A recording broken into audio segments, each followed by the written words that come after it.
Hello दोस्तों, good morning, नमस्कार। आप सभी का स्वागत है आप सभी के अपने यूट्यूब चैनल परीक्षा की शिक्षा में। उम्मीद करता हूँ कि आप सभी अच्छे होंगे। आपकी जो तैयारी है वो भी जो है अच्छे तरीके से चल रही थी। जो बच्चे क्लास में फर्स्ट टाइम है, पहली बार है, नए हैं, उन सभी को बता दें हमारे चैनल पे जो है आपकी रेगुलर बेसिस पे बीएड प्रवेश परीक्षा 2024 की आपकी जो तैयारी है कंप्लीट करवाई जाए। जिससे भी तैयारी पूरी करनी है, कंप्लीट करनी है, चैनल को सब्सक्राइब करके हमारे साथ जुड़ जाएंगे और उसका बगल जो बेल आइकन वाला बटन दिएगा उसको ऑन कर लेंगे। क्लास का समय देख लीजिए। जीके जीएस की जो क्लासेस सुबह 10 बजे डेली आपको हमारे चैनल पर देखने को मिलती है। रीजनिंग की जो क्लास है दोपहर को 1 बजे, कला वाला की जो क्लास है शाम को 4 बजे, हिंदी की जो क्लास है आपको शाम को 7 बजे।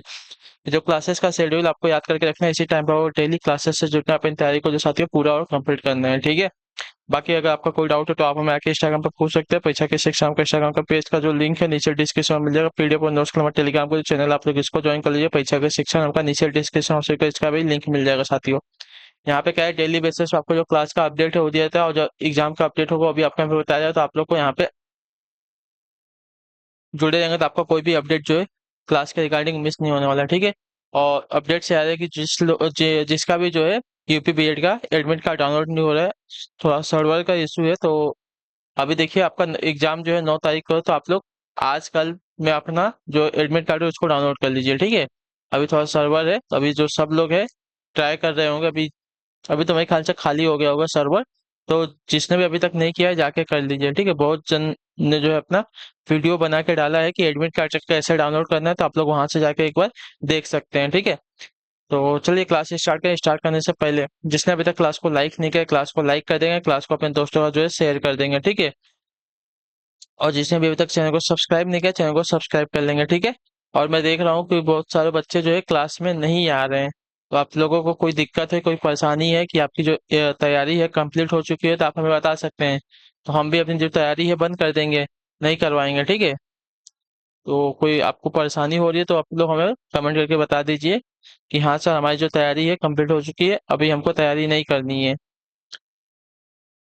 तो आप लोगों का जैसा भी कुछ होगा आप लोग हमें बता देंगे, क्योंकि इतनी गर्मी में हमें भी आपको क्या है रेगुलर क्लास देने में ना शौक नहीं है। लेकिन फिर भी आपकी एग्जाम नजदीक आ गए, इसकी वजह से हम रेगुलर आपकी क्लास लेके आ रहे हैं। रेगुलर तो हम पहले से भी लेके आ रहे हैं। बीच में 2-3 दिन आपसे पिछले महीने में 2-3 दिन क्लास जो है बंद थी, 2 या 3 दिन से बंद थी। वो भी इसके वजह से क्योंकि जो जिसमें मेरा नोट्स था आप सभी का पीडीएफ था, वो जो है मोबाइल चोरी हो गया। तो इसके वजह से आपका पीडीएफ चला गया और आपका जो है क्लास नहीं आ पाया था, ठीक है। तो अभी क्या है, उसके बाद से तो मैं डेली आपको रेगुलर पिछले 6-7 महीने से आपको रेगुलर बेसिस पे क्लासेस दे रहा हूँ, ठीक है। तो अगर आपको कोई दिक्कत है, कोई परेशानी है कि हाँ सर हमारी तैयारी पूरी हो गई है, कंप्लीट हो गई है, जिसकी वजह से हम आपकी क्लास नहीं ले रहे हैं, तो ऐसा कुछ है तो आप हमें प्लीज इन्फॉर्म कर दीजिए। रिक्वेस्ट है आप सभी से, ठीक है। हम भी टाइम पास नहीं करेंगे, क्लास बंद कर देंगे। आप लोग अपने तैयारी कर चुके हैं तो अच्छी बात है, ठीक है। चलिए बताइए, आप लोग अपना कमेंट दे दीजिएगा। पहला क्वेश्चन देखते हैं आपका क्या दिया गया है। क्वेश्चन नंबर 1 है, किसकी नियुक्ति भारत के राष्ट्रपति द्वारा नहीं की जाती? उच्चतम न्यायालय के न्यायाधीश की, महाधिवक्ता की, राज्यपाल की या महान्यायवादी की? तो आपका राइट आंसर हो जाएगा महाधिवक्ता की। जो आपका बिल अभी कब देगा आपका राइट आंसर, ठीक है। महाधिवक्ता की नियुक्ति जो आपकी राज्यपाल द्वारा की जाती है, राष्ट्रपति के द्वारा नहीं की जाती है, ठीक है। अगले क्वेश्चन पढ़े आपका, देखें दूसरा नंबर, बताने की कोशिश करेंगे। संयुक्त का पहले भारतीय राज्य का नाम बताइए जिसके प्रत्येक परिवार में कम से कम एक सदस्य के पास जो है बैंक खाता है, बताइए। इसका राइट आंसर, पहले भारतीय राज्य का नाम बताइए जिसके प्रत्येक परिवार में कम से कम एक सदस्य के पास जो आपका बैंक खाता है। महाराष्ट्र, हरियाणा, हिमाचल प्रदेश या केरल? तो आपका उत्तर हो जाएगा साथियों केरल, ठीक है। जो आपका दिया गया है डी वाला विकल्प आपका राइट आंसर है। केरल भारत का पहला राज्य है जिसके प्रत्येक परिवार में कम से कम एक सदस्य के पास आपका बैंक खाता है। चलिए अगला है आपका, देखें तीसरा नंबर प्रश्न। उस वाहिनी का चयन करें जो मूत्राशय से मूत्र को शरीर के बाहर ले जाती है, बताइए। उस वाहिनी का चयन करें जो मूत्राशय से मूत्र को जो है शरीर के बाहर ले जाती है। तो आपका यहाँ पे सही उत्तर हो जाएगा साथियों यूरेटर। जो आपका बी वाला विकल्प देगा आपका राइट आंसर, ठीक है। मूत्राशय से मूत्र को शरीर से बाहर निकालने का जो कार्य है यूरेटर वाहिनी करती है, ठीक है। अगला प्रश्न देखते हैं आपका चौथा नंबर प्रश्न, बताने की कोशिश करेंगे सत्य का। राष्ट्रीय शिक्षा दिवस प्रत्येक वर्ष रिक्त स्थान को मनाया जाता है कब? 27 अक्टूबर को, 4 मार्च को, 17 सितंबर को, 11 नवंबर को? तो इसका राइट आंसर आपका हो जाएगा साथियों, देखिए राष्ट्रीय शिक्षा दिवस प्रत्येक वर्ष जो का 11 नवंबर को मनाया था, ठीक है। जो आपका दिया गया यहाँ पे ये वाला विकल्प आपका राइट आंसर होगा। ठीक, क्लियर होगा इसके बारे में। यह दिवस मौलाना अबुल कलाम आजाद की स्मृति में मनाया जाता है, याद रखिएगा। राष्ट्रीय शिक्षा दिवस, ठीक है, राष्ट्रीय शिक्षा दिवस प्रत्येक वर्ष जो आपका 11 नवंबर को मनाता है। अगले क्वेश्चन में बढ़ेंगे, आपका देखिए 5वां नंबर। पूछा क्या गया है, निम्न में से कौन सा जिला जो है उत्तर प्रदेश के बुंदेलखंड क्षेत्र से संबंधित नहीं है? फतेहपुर, जौनपुर, महोबा, श्रावस्ती। इन चारों में से कौन सा जो जिला है उत्तर प्रदेश के बुंदेलखंड क्षेत्र से संबंधित नहीं है? तो महोबा जिला जो आपका दिया गया यहाँ पे सी वाला विकल्प आपका सही उत्तर होगा। ठीक है, क्लियर होगा इसके बारे में। महोबा जिला जो है उत्तर प्रदेश के बुंदेलखंड क्षेत्र से संबंधित, अच्छा संबंधित है हमसे पूछा है ना, तो महोबा जो है जिला उत्तर प्रदेश के बुंदेलखंड क्षेत्र से संबंधित है। फतेहपुर, जौनपुर, श्रावस्ती, ये जो तीन दिए गए हैं आपके, इससे से संबंधित नहीं है, याद रखिएगा। ठीक है, महोबा संभाग में देखिए बुंदेलखंड संभाग में महोबा, हमीरपुर, चित्रकूट, बांदा जिले आते हैं। ठीक है, अगले क्वेश्चन बढ़े आपका 6वां प्रश्न। उत्तर प्रदेश का क्षेत्रफल देश के कुल क्षेत्रफल का लगभग कितना प्रतिशत, बताइए। तो उत्तर प्रदेश का क्षेत्रफल जो है देश के कुल क्षेत्रफल का लगभग जो आपका 7.3% है, जो आपका दिया गया यहाँ पे। डी वाला ऑप्शन आपका राइट आंसर होगा। ठीक है, क्लियर होगा इसके बारे में।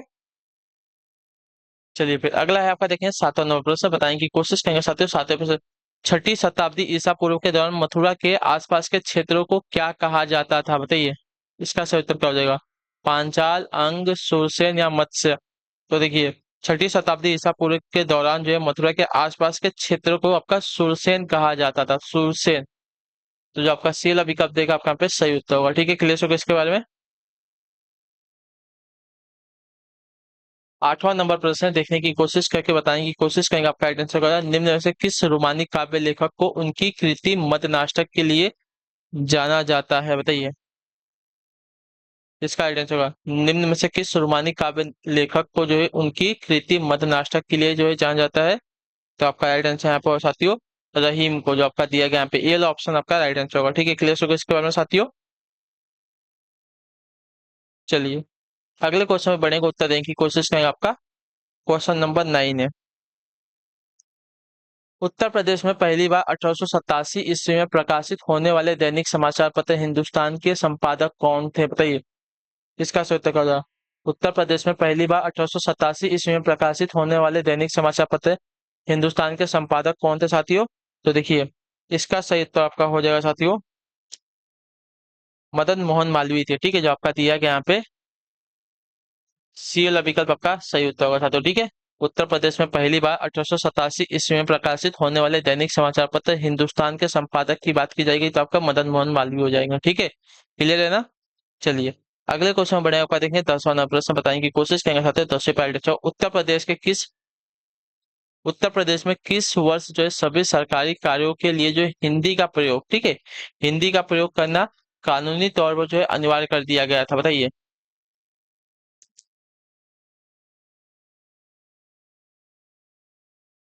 तो 1977 से, जो आपका दिया गया यहाँ पे डील ऑप्शन आपका राइट है। उत्तर प्रदेश में जो है 1977 से जो है सभी सरकारी कार्यों के लिए हिंदी का प्रयोग करना कानूनी तौर पर जो है अनिवार्य कर दिया गया था। ठीक है, याद रखेंगे।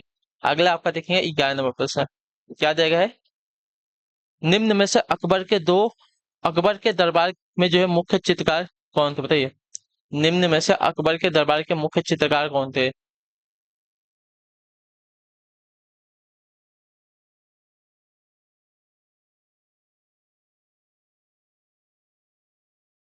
तो मीर सैयद अली, जो आपका डील ऑप्शन देगा आपका सही उत्तर होगा साथियों। ठीक है, अकबर के दरबार के मुख्य चित्रकार आपके मीर सैयद अली थे यहाँ पे। ठीक है, तो जो आपका दिया गया यहाँ पे लास्ट वाला ऑप्शन आपका राइट आंसर होगा। तो क्वेश्चन में बढ़े आपका 12 नंबर।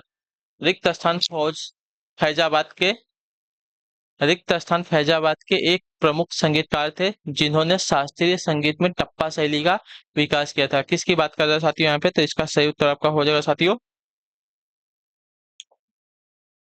मुस्तरी भाई। ठीक है, जो आपका ए वाला ऑप्शन देगा आपका राइट आंसर। ठीक है, मुस्तरी भाई जो है फैजाबाद की एक प्रमुख संगीतकार थी जिन्होंने शास्त्रीय संगीत में टप्पा शैली का आविष्कार किया था, विकास किया था। ठीक है, याद रखेंगे। तो जो आपका दिया गया यहाँ पे ये वाला विकल्प आपका राइट आंसर होगा। ठीक है, क्लियर से क्वेश्चन। टप्पा शैली का आविष्कार किसने किया था? तो याद रखिए मुस्तरी बाई ने। अगले क्वेश्चन बढ़े आपका देखें 13 नंबर प्रश्न क्या देगा? निम्नलिखित में से बुंदेलखंड का लोकप्रिय लोकगीत कौन? बताइए, निम्नलिखित में से बुंदेलखंड का लोकप्रिय लोकगीत कौन सा? तो देखिए बुंदेलखंड का लोकप्रिय लोकगीत अगर देखने जाएंगे यहाँ पे हो जाएगा साथियों आला।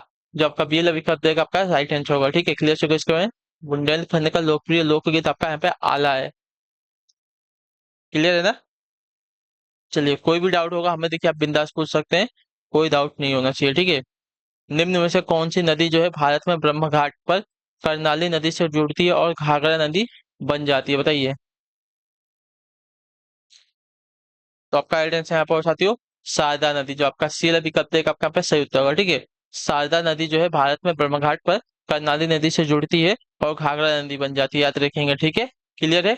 चलिए अगले क्वेश्चन बढ़े आपका देखें 15 नंबर। बताएं की कोशिश करेंगे 15 पर आइडेंस। निम्न में से किस खनिज को जो है पीला केक भी कहा जाता है? बताइए, निम्न में से किस खनिज को जो है पीला केक भी कहा जाता है? तो पीला केक अगर देखने जाएंगे साथियों तो यहाँ पे हो जाएगा साथियों यूरेनियम को। ठीक है, यूरेनियम को जो आपका देखिए पीला केक भी कहते हैं। तो जो आपका दिया गया यहाँ पे बी वाला ऑप्शन आपका यहाँ पे राइट आंसर होगा। ठीक है, क्लियर होगा इसके बारे में। चलिए अगले क्वेश्चन बढ़े आपका देखें 16 नंबर।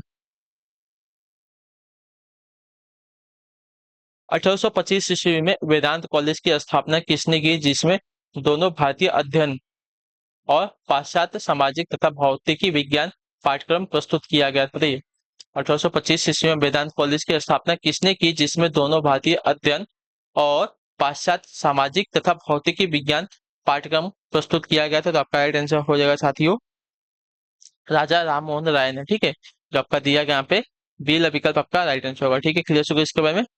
1825 ईस्वी में वेदांत कॉलेज की स्थापना आपकी राजा राम मोहन राय ने की थी, याद रखेंगे। ठीक है, क्लियर होगा इसके बारे में।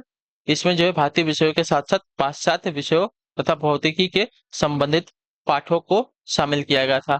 अगला आपका देखते हैं 17 नंबर प्रश्न। बताएं की कोशिश करेंगे निम्न में से किस देश को पहले सिलोन कहा जाता? बताइए, निम्न में से किस देश को पहले जो है सिलोन कहा जाता था? इसका राइट आंसर क्या होगा? तो देखिए आपका राइट आंसर हो जाएगा साथियों श्रीलंका को। जो आपका दिया गया यहाँ पे बी ऑप्शन आपका पहले श्रीलंका को पहले सिलोन कहा जाता था। ठीक है, क्लियर से इसके बारे में। चलिए अगले क्वेश्चन बढ़ेंगे आपका देखिए 18 नंबर। 1869 ईस्वी में किस नहर के खुलने से जो है भारत से यूरोप की दूरी जो है 7,000 किलोमीटर जो है कम होगी? बताइए, 1869 ईस्वी में किस नहर के खुलने से जो है भारत से यूरोप की जो दूरी है 7,000 किलोमीटर कम होगी? तो आपका राइट आंसर यहाँ पर साथियों स्वेज नहर के खुलने के कारण। ठीक है, जो आपका दिया गया यहाँ पे सी वाला विकल्प आपका राइट आंसर होगा। ठीक है, क्लियर होगा इसके बारे में। स्वेज नहर आपको लाल सागर को भूमध्य सागर से जोड़ने का काम भी करती है, ये बात याद रखिएगा। ठीक है, अगले क्वेश्चन बढ़ेगा 19 नंबर। क्या देगा है? निम्न में से कौन एक वैज्ञानिक होने के साथ साथ एक महान उद्योगपति भी थे जिन्होंने भारत में कई उद्योगों की स्थापना की थी? किसकी बात कर रहे हैं साथियों, कौन थे? तो इसका राइट आंसर आपका हो जाएगा साथियों विक्रम साराभाई। जो आपका दिया गया यहाँ पे सी वाला ऑप्शन आपका यहाँ पे सही उत्तर होगा। ठीक है, विक्रम साराभाई एक वैज्ञानिक होने के साथ साथ एक आपके महान उद्योगपति भी थे। ठीक है, जिन्होंने भारत में कई उद्योगों की स्थापना भी की थी। ठीक है, क्लियर है? चलिए अगले क्वेश्चन बढ़े आपका देखें 20 नंबर। क्या देगा? A better India better world पुस्तक के लेखक कौन? बताइए, a better India better world पुस्तक के लेखक की बात करें साथियों कौन है? तो इसके लेखक आपके यहाँ पे हो जाते हो NR नारायण मूर्ति। जो आपका दिया गया यहाँ पे पीला विकल्प आपका राइट आंसर हो जाएगा। ठीक है, क्लियर से a better India better world नामक पुस्तक के लेखक आपके NR नारायण मूर्ति हैं। ठीक, अगले क्वेश्चन बढ़े आपका देखें साथियों 21 नंबर। बताएं की कोशिश करेंगे आपका राइट आंसर फ़ारेनहाइट में जल का क्वथनांक कितना होता है? बताइए, फ़ारेनहाइट में जल का जो क्वथनांक होता है साथियों कितना होता है? तो फ़ारेनहाइट में जल का क्वथनांक आपका 212 डिग्री फ़ारेनहाइट होता है। ठीक है, जो आपका बी अभी कब तक आपका यहाँ पे राइट आंसर होगा। ठीक, क्लियर होगा इसके बारे में। चलिए अगले क्वेश्चन बढ़े आपका देखें 22 नंबर। निम्न में से कौन सी बागान फसल नहीं है? बताइए, निम्न में से कौन सी आपकी बागान फसल नहीं है? तो बागान फसल कॉफी, चाय, काजू, मोटे अनाज। तो मोटे अनाज जो आपके यहाँ पे बागानी फसल नहीं होते। जो आपका दिया गया यहाँ पे डी ऑप्शन आपका यहाँ पे राइट आंसर होगा। ठीक है, क्लियर होगा इसके बारे में। मोटे अनाज में आपके ज्वार बाजरा रागी आदि फसलें आती हैं जो कि आपकी बागानी फसल नहीं होती। ठीक है, चलिए अगले क्वेश्चन बढ़े आपका देखें 23 नंबर। तूर दाल को अन्य किस नाम से जो है जाना जाता है? बताइए, तूर दाल अगर आपने खाया होगा तो आपको याद होगा कि आपको उसको जो है और किस नाम से बोला जाता है, तो आपका राइट आंसर आप हो सकते हो अरहर के नाम से, जो आपका दिया गया ए वाला विकल्प आपका राइट आंसर होगा। तूर दाल को अन्य जो है अरहर के नाम से जाना जाता है, ठीक है, क्लियर है। या प्रोटीन का अच्छा स्रोत होती है, दालें जो होती है प्रोटीन की अच्छी स्रोत होती है, ये बात याद रखिए। किसका प्रयोग हवा के बल और वेग को मापने के लिए जो है किया जाता है, किसका प्रयोग जो है हवा के बल और वेग को जो है मापने के लिए किया जाता है, तो आपका राइट आंसर आप बोल सकते हो एनीमोमीटर का, जो आपका डी लॉपिकल देगा आपका सही उत्तर होगा, ठीक है, क्लियर। एनीमोमीटर का प्रयोग जो है हवा के बल और वेग को मापने के लिए किया जाता है, ठीक है।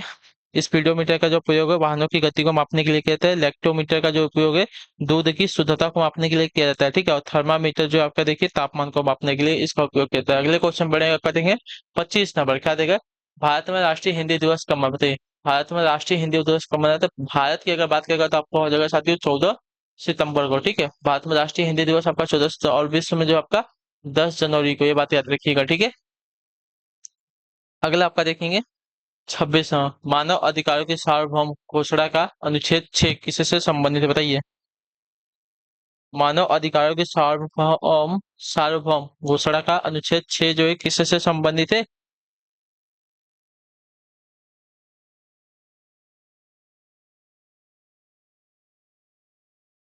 तो देखिए, कानून के समक्ष एक व्यक्ति के रूप में मान्यता का अधिकार है, जो आपका दिया गया यहाँ पे कौन सा वाला ए वाला विकल्प आपका यहाँ पे आइडेंट होगा, ठीक है।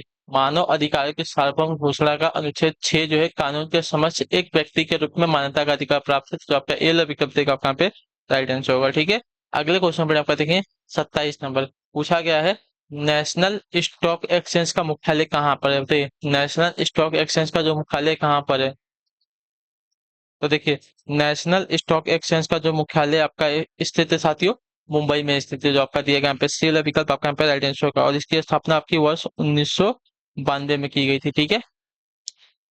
अगले क्वेश्चन पर आपका 28 नंबर है, रिक्त स्थान एक रंग बिरंगा और मंत्र मुग्ध कर देने वाला मेला है, जो प्रत्येक वर्ष जो उत्तर प्रदेश के मेरठ में होली के कुछ दिनों बाद जो है मनाया जाता है, कौन सा मेला, बताइए।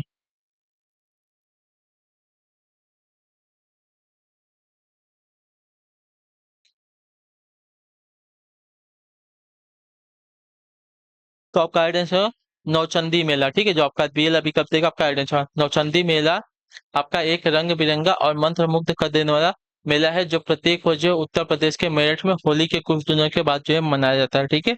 चलिए अगले क्वेश्चन पे बढ़ेंगे, आपका देखिए 29 नंबर, एंटीबायोटिक, ठीक है, एंटीबायोटिक पेनिसिलिन की खोज किसने की थी, बताइए। एंटीबायोटिक पेनिसिलिन की जो खोज है किसने की थी, तो इसका राइट आंसर आपका हो जाता तो एलेक्जेंडर फ्लेमिंग ने, ठीक है, जो आपका दिया गया यहाँ पे बी विकल्प आपका राइट आंसर हो जाएगा, ठीक है। एंटीबायोटिक पेनिसिलिन की खोज आपकी अलेक्जेंडर फ्लेमिंग ने की है। अगले क्वेश्चन पर आपका देखें 30 नंबर, बताने की कोशिश करेंगे, आपका राइट आंसर भारतीय संविधान की रिक्त स्थान भारतीय गणराज्य की आधिकारिक भाषाओं की सूची प्रदान करता है, क्या आप बताइए। भारतीय संविधान की कौन सी अनुसूची जो है भारतीय गणराज्य की आधिकारिक भाषाओं की सूची प्रदान करता है, तो आपका यहाँ पे राइट आंसर हो जाएगा साथियों 8वीं अनुसूची, ठीक है, जो आपका डी विकल्प देगा आपका यहाँ पे सही उत्तर होगा, ठीक है, क्लियर हो गया। भारतीय संविधान की 8वीं अनुसूची सूची जो है भारतीय गणराज्य की आधिकारिक भाषाओं की सूची प्रदान करता है। इस अनुसूची में जो है कुल आपकी 22 भाषाओं का उल्लेख किया गया है, ठीक है, क्लियर हो गया इसके बारे में।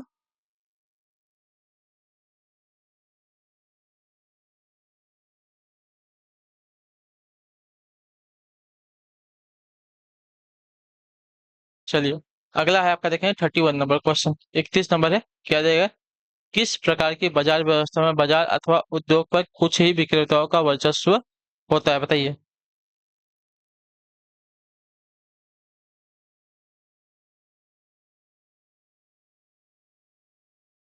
तो आपका गाइडेंस है अल्पाधिकार बाजार में, जो आपका दिया गया यहाँ पे सी विकल्प आपका गाइडेंस है अल्पाधिकार बाजार व्यवस्था में बाजार अथवा उद्योगों पर कुछ ही विक्रेताओं का वर्चस्व होता है, ठीक है, क्लियर है। अगले क्वेश्चन पर आपका देखिए 32 नंबर, बताने की कोशिश करेंगे, आपका गाइडेंस है निम्नलिखित में से कौन सा जो है भारत में मौद्रिक नीति का घटक नहीं है, बताइए। भारत में कौन सा जो है भारत में मौद्रिक नीति का घटक नहीं होता है, रेपो रेट, नैतिक उत्तेजना, क्रेडिट संभाजन, सार्वजनिक ऋण, बताइए।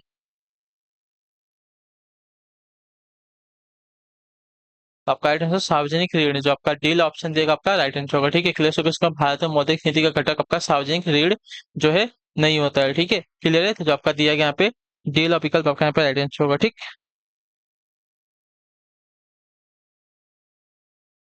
चलिए अगले क्वेश्चन बढ़े आपका देखेंगे। 33 नंबर, 33, निम्नलिखित में से कौन हमारे देश का दोनों में से किसी भी सदन का सदस्य नहीं होता है? प्रधानमंत्री, वित्त मंत्री, राष्ट्रपति या रेलवे मंत्री?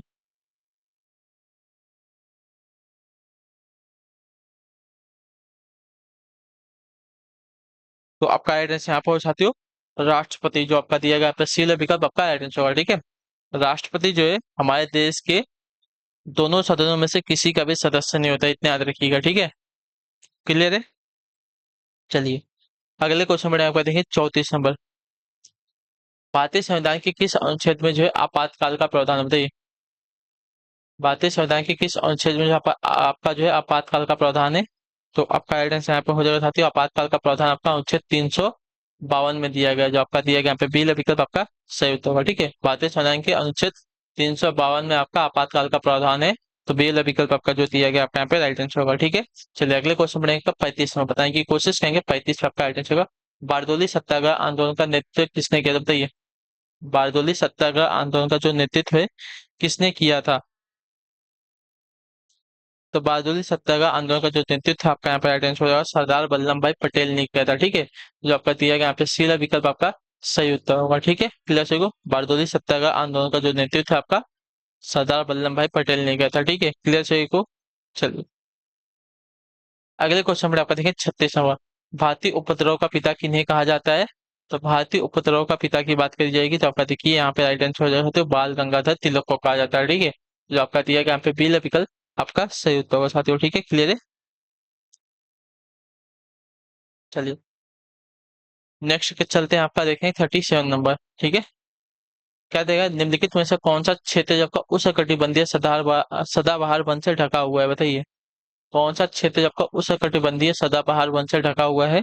तो उष्णकटिबंधीय सदाबहार वन से ढका हुआ आपका जो क्षेत्र हो जाएगा साथियों पश्चिमी घाट हो जाएगा, जो आपका दिया गया यहाँ पे डी वाला विकल्प आपका राइट आंसर होगा। ठीक है, क्लियर से कुछ कहें, पश्चिमी घाट जो आपका क्षेत्र है उष्णकटिबंधीय सदाबहार वनों से ढका हुआ है।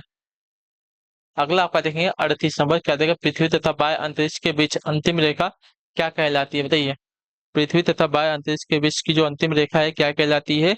तो ये आपकी कहलाती है साथियों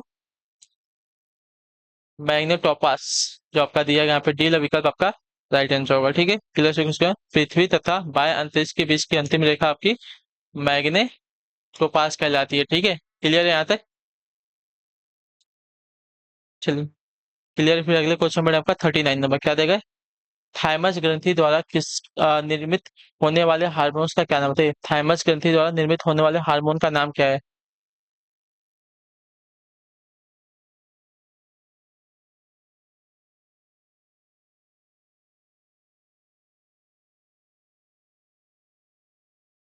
तो देखिए, थाइमस ग्रंथि द्वारा निर्मित होने वाले हार्मोन का नाम आपका यहाँ पे थाइमोसिन है, जो आपका दिया गया यहाँ पे डी विकल्प आपका यहाँ पे राइट आंसर होगा। ठीक है, क्लियर, थाइमस ग्रंथि द्वारा निर्मित होने वाले हार्मोन का नाम आपका थाइमोसिन है। क्लियर, चलिए अगला आपका देखें 40वां, प्रकाश संश्लेषण क्लोरोफिल तथा किसकी उपस्थिति के कारण जो है होता है? बताइए,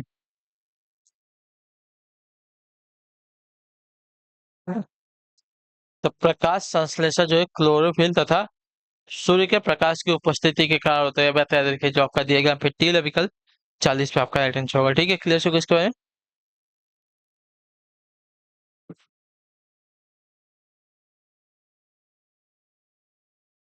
चलिए अगले क्वेश्चन बढ़े, आपका 41 नंबर है, कौन सा रक्त समूह आपका सार्वभौमिक स्वीकर्ता होता है? बताइए,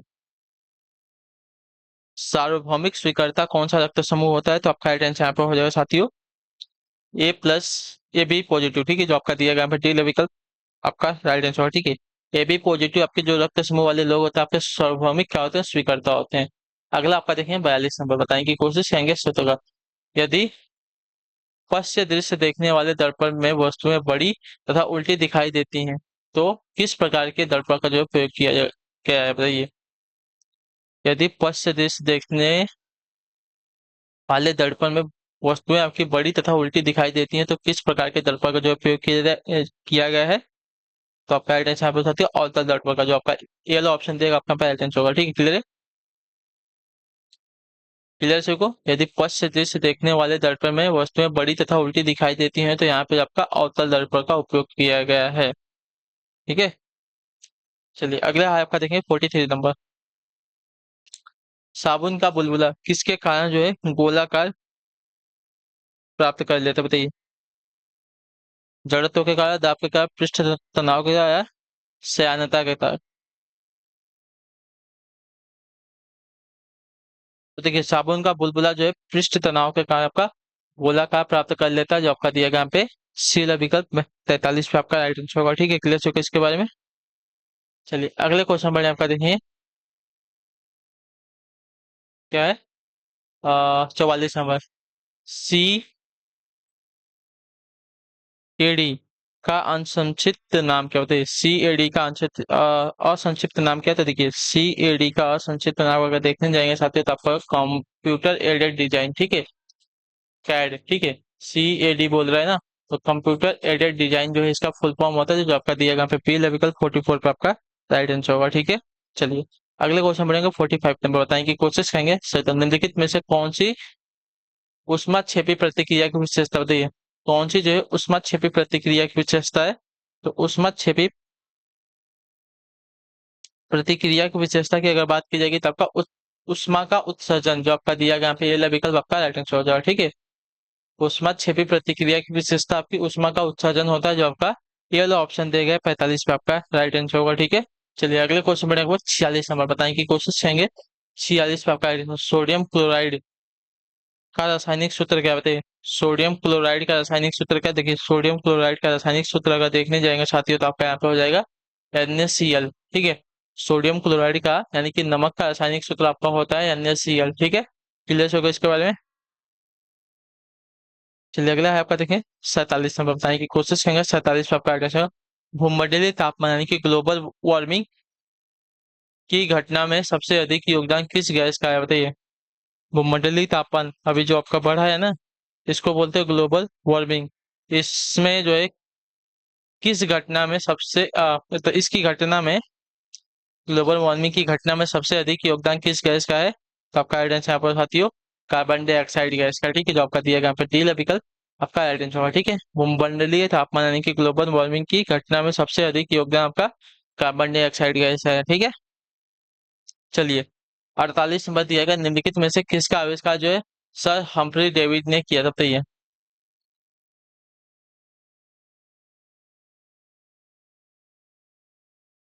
जल्दी से उत्तर देंगे इसका राइट आंसर। निम्नलिखित में से किसका आविष्कार जो है आपका सर हम्फ्री डेविड ने किया था? तो आपका सही उत्तर यहाँ पे हो जाएगा साथियों सेफ्टी लैम्प का, जो आपका सीला विकल्प देगा आपका सेट। ठीक है, सेफ्टी लैम्प का जो आविष्कार है सर हम्फ्री डेविड ने किया था। ठीक है, चलिए अगला आपका देखें 49 नंबर। बताएं की कोशिश करेंगे सत्रह निम्नलिखित में से कौन सी पुस्तक जो आपका शशि थरूर द्वारा लिखी गई है बताइए। कौन सी पुस्तक जो आपका शशि थरूर के द्वारा लिखी गई? तो शशि थरूर के द्वारा लिखी गई पुस्तक का नाम आपका हो जाएगा साथियों एन एरा ऑफ डार्कनेस। ठीक है, याद रखिएगा एन एरा ऑफ डार्कनेस जो आपकी पुस्तक है शशि थरूर के द्वारा लिखी गई है। तो आपका सी पिकअप देगा 49 पे आपका राइट आंसर। अगले क्वेश्चन बढ़ेंगे 50 नंबर। बताएं की कोशिश करेंगे आपका 50 पे राइट आंसर। भारत के किस पड़ोसी देश को ड्रग युल के नाम से भी जो है संबोधित किया जाता है बताइए। किस पड़ोसी देश को ये भारत के ड्रग युल के नाम से भी संबोधित किया जाता है? तो आपका यहाँ पे राइट आंसर है साथियों भूटान को, जो आपका दिया गया यहाँ पे सी विकल्प आपका राइट आंसर। ठीक है, भूटान को जो है आपका ड्रग युल के नाम से भी संबोधित किया जाता है। ठीक है, क्लियर हो गया इसके बारे में। चलिए तो इसी के साथ जो आपकी क्लास है आज की यहीं पे क्या होती है कंप्लीट होती है। आई होप कि जो क्लासेस आती है अच्छी लगी, अच्छा क्लास को लाइक करेंगे, चैनल पे पहले तो चैनल को सब्सक्राइब, और हमें जो है कमेंट अपनी राय क्लास को जरूर देंगे कि आपको जो क्लासेस आती है कैसी लगी है। ठीक है, और तैयारी को अगर देखिए आपको हो गई है तो प्लीज आपसे से रिक्वेस्ट है कि आप लोग नीचे कमेंट कर दीजिए कि सर मेरी तैयारी कंप्लीट हो चुकी है। ठीक है, ठीक है, तो चलिए हम आपसे मिलते हैं आपकी अगली क्लास में। तब तक के लिए टाटा बाय बाय, जय हिंद जय भारत। आपसे क्लास से चुनने के लिए बहुत बहुत ही धन्यवाद साथियों।